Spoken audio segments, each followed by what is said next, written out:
আমি একটা video post করেছিলাম, তাতে অনেকে জিজ্ঞেস করেছে আমার কি হয়েছে। অ্যাকচুয়ালি আমার সিস্ট হয়েছে, আমার মাড়িতে সিস্ট হয়েছে।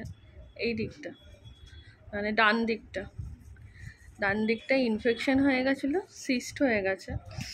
একটা ঘামাচির মতো উঠতো, পেকে যেত, আপনি আবার ফেটে যেত। তো অনেক পরীক্ষা নিরীক্ষা করার পর ডাক্তার বললো সিস্ট হয়েছে। আগে ওরা আরসিটি করে দেখবে, যদি দেখে যে আরসিটি কমে যাচ্ছে তাহলে ওরা কোনো সার্জারিতে যাবে না, আর যদি আরসিটি করার পর না কমে তাহলে ওরা সার্জারি করবে। তাই সার্জারি করেছে। এখান থেকে এতটা কেটেছে, কেটে ওই ইনফেকশনটাকে পুরো পরিষ্কার করেছে। পরিষ্কার করার পর ওটাকে সেলাই করেছে। তো অনেক বড় অপারেশন ছিল, 3 ঘন্টা 3.5 ঘন্টা, বলো 3.5 ঘন্টা 4 ঘন্টার মতো অপারেশন হয়েছে। তো প্রায় 4 ঘন্টার সার্জারি হয়েছে। ভীষণ ব্যথা, ফুলেও গেছে। গলা খেতে বলেছে এবং গলাই খেয়েছি।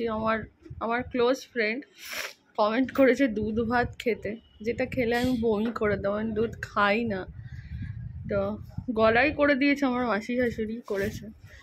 বলেছিল কালকের দিনটা গলা খেতে, আজকের থেকে নরমাল। কিন্তু আজকেও আমি একটু নরমই খাচ্ছি, আমি খেতে পারছি না। মানে বিভৎস, দেখলে তোমরা ভয় পেয়ে যাবে। দিব্যেন্দু বলছে এটা আবার তুমি ভিডিও করছো, সবাই দেখলে ভয় পেয়ে যাবে। তাহলে না, সবাই যখন জিজ্ঞেস করছে একবার করি, তো সেটাই। দাঁড়াও তোমাদের দেখাই। এই দেখো, আরও ফুলে ছিল। বরফ সেক দিচ্ছি, বরফ সেক দিতে বলেছে। আর নুন দিয়ে গরম জল দিয়ে কুলকুচি করতে বলেছে। তো এদিকটা হয়েছে, তো ডান দিকটা এখান থেকে এতটা, 3টে দাঁত মিলে।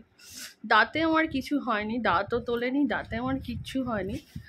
মাড়িতে হয়েছে, মাড়িটাকে কেটে তারপর এত বড় সুচ দিয়ে। আমি তো পুরো প্রসিডিওরটা চোখ বন্ধ করেছিলাম, আমি খুব কান্নাকাটি করছিলাম।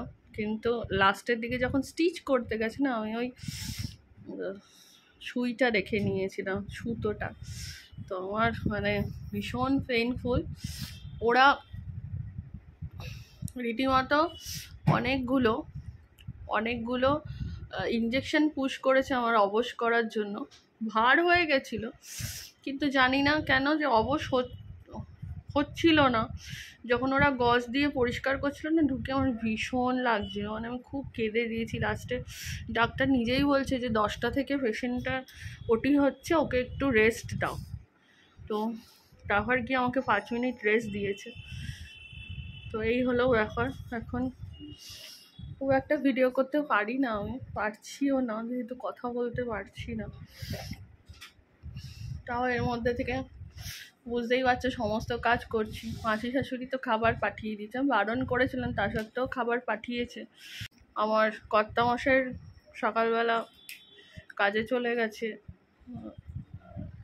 অ্যাকচুয়ালি আমি চেয়েছিলাম যে আজকের দিনটা আমার কাছে থাকুক, যেহেতু আমি সদ্য অপারেশন হয়ে এসেছি, 24 ঘন্টাও হয়নি, থাকেনি। তাই নিয়ে একটু রাগারাগিও হয়েছে।